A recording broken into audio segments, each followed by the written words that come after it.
एक बात और हम कह देते हैं, वर्तमान समय में YouTube के माध्यम से भी लोग सुन लें और यहाँ बैठे हुए लोग भी सुने। अब इस समय लोग अयोध्या जी जा रहे हैं और सब रामलला का दर्शन करके आ रहे हैं, बहुत अच्छी बात है। और रामलला है, बड़ी अद्भुत छवि है। जिनका बाहर जाने का नियम नहीं है उन लोगों को अवश्य श्री अयोध्या जी में जाकर श्री राम जन्मभूमि में रामलला का दर्शन करना चाहिए। बड़ी प्यारी मधुर झांकी है श्री लाल जी की, बहुत ही प्यारी अद्भुत छवि है। सैकड़ों वर्षों की प्रतीक्षा के बाद यह मंगलमय अवसर संपूर्ण सनातन समाज के सामने उपस्थित हुआ है। भगवान कृपा करेंगे, कुछ ही समय पश्चात श्री कृष्ण जन्मभूमि का में भी वो जो हृदय को पीड़ा देने वाली जो विवादित इमारत है वो भी ठंडी हो जाएगी और वहाँ भी भव्य दिव्य श्री बालकृष्ण प्रभु के मंदिर का दर्शन करके हम लोग अपने जीवन को धन्य करेंगे। काशी में भी बहुत अच्छी प्रगति है, वहाँ भी श्री ठाकुर जी कृपा करेंगे। लेकिन हम जो निवेदन कर रहे हैं, लोग अयोध्या जी जाते हैं और केवल रामलला का दर्शन करके चले आते हैं। अरे भैया, अयोध्या जी में जाओ तो श्री कनक भवन अवश्य जाना चाहिए। इतने रसिकों ने लाड़ लड़ाया है, ऐसे रसीले ठाकुर जी हैं, नजर टरती नहीं है वहां से, वहां हटने का मन ही नहीं करता है। अद्भुत अद्भुत अद्भुत। अनेक लोगों ने प्रयास किया कि वैसे ठाकुर जी विराजें, लेकिन भैया कनक भवन जैसे तो कनक भवन में ही है। और कनक भवन में 3 ठाकुर हैं कनक बिहारी जी। एक ही ठाकुर जी हैं 3 स्वरूपों में। एक खड़े ठाकुर जी हैं, खड़े स्वरूप में हैं श्री सीताराम जी भैया जी। वो भगवान श्री कृष्ण और रुक्मिणी जी के द्वारा प्रतिष्ठित हैं।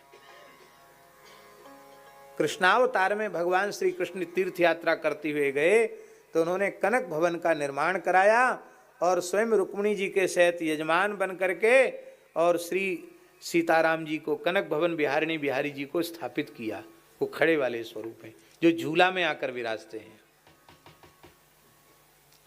और एक अष्टधातु के स्वरूप हैं इतने बड़े, वो श्री विक्रमादित्य महाराज के द्वारा विराजमान हैं। कालांतर में विक्रमादित्य ने भी पुनः निर्माण कराया था कनक भवन का और उन्होंने एक ठाकुर जी विराजमान किए, वो वे हैं। और एक खूब मलूक ठाकुर हैं, खूब खाए पिए से लगते हैं, ऐसे श्री कनक बिहारी जी ओरछा नरेश ने पधराए हैं। तो तीनों कनक बिहारी जी हैं, तीनों ही कनक बिहारी जी हैं।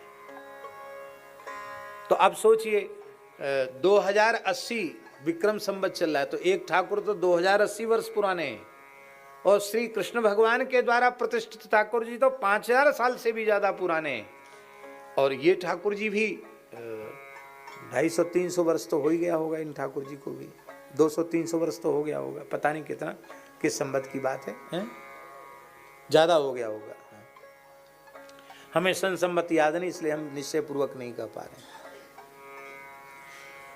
तो ये मेरी प्रार्थना है कि अयोध्या जी जाओ तो रामलला के दर्शन तो करो, पर हमारे श्री कनक बिहारी जी का दर्शन जरूर करो। रसिकों के ठाकुर हैं, बहुत लाड़ लड़ाया है रसिकों ने, और इतने चरित्र हैं कनक बिहारी जी के जिसका कोई। और हनुमानगढ़ी तो हनुमान जी हैं, वहाँ तो हनुमान जी के यहाँ गए बिना अयोध्या जी में जाने की हाजिरी ही नहीं लगती है। हनुमानगढ़ी, कनक भवन ये और राम जन्मभूमि, ये 3 स्थल तो बहुत जरूरी है। शिव जी के दर्शन में नागेश्वर महादेव का दर्शन और श्री काले राम जी का दर्शन। काले राम जी वो स्वरूप हैं राम जन्मभूमि के जिनको विक्रमादित्य ने प्रतिष्ठित किया था, वो भी स्वयंभू। कामधेनु गाय ने दूध झराया और भूमि को खोदा तो उसमें से काले राम जी प्रकट हुए। एक ही शालिग्राम शिला में पूरा दरबार है और वो विक्रमादित्य ने विराजमान किए थे। कालांतर में जब विधर्मियों का आक्रमण हुआ और वो मंदिर ध्वस्त हुआ तो उस समय ठाकुर जी को पुजारियों ने सरयू जी के जल में विराजमान कर दिया था। कालांतर में वे ही ठाकुर जी काले राम जी के रूप में विराजमान हुए। वो राम जन्म भूमि के प्राचीन ठाकुर वही है, काले राम जी। अयोध्या जी में जाकर वहां के कोतवाल बाबा का दर्शन जरूर करना चाहिए। कोतवाल बाबा जानते हैं? वहां के लोग कहते मात गैण बाबा, और उनका संस्कृत नाम है मत गयंद जी महाराज। ये विभीषण पुत्र हैं। विभीषण के पुत्र को ही राम जी ने अयोध्या जी का क्षेत्रपाल बनाया। जैसे काशी के क्षेत्रपाल भैरव जी हैं, उनका दर्शन अनिवार्य है, ऐसे ही अयोध्या जी के क्षेत्रपाल मत्तगयंद बाबा हैं, उनका दर्शन अनिवार्य है। वहां जरूर प्रणाम करना चाहिए जाकर। पौराणिक महात्म्य के अनुसार। और विभीषण जी के लड़का नहीं गए लौट के लंका, बोले आपने हमारे पिताजी को राजा बनाया, हमने तो कामना ही नहीं की कि हमको राजा बनना, हमको लंका वंका नहीं जाना, हम तो आपके चरणों में रहेंगे। विभीषण जी ने प्रसन्न होकर आज्ञा प्रदान की। राम जी ने उन्हें क्षेत्रपाल नियुक्त किया, अयोध्या का कोतवाल बनाया। और श्री विभीषण जी की पत्नी शर्मा देवी, जानकी जी की सखी, वे रोने लगी, बोले हम तो किशोरी जी को छोड़ के कहीं नहीं जाएंगे, यहाँ वहाँ तो प्रतिबंध था, यहाँ मैं प्रेम से उनकी सेवा करूँगी, आप जाइए, मैं नहीं जाऊँगी। विभीषण जी ने कहा तुम भी यहीं रहो। शर्मा जी भी वहीं रह गईं और उनको पौराणिक महात्म्य के अनुसार शर्मा देवी को अयोध्या की दुर्गरक्षिका देवी के रूप में नियुक्त किया।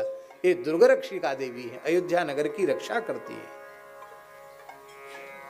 कैसा है विभीषण का खानदान, बेटा भी वहीं और पत्नी भी वहीं। बोलो भक्तवत्सल भगवान की। हाँ, तो कनक भवन की बात आ गई, इसलिए इतनी बात हमने कह दी।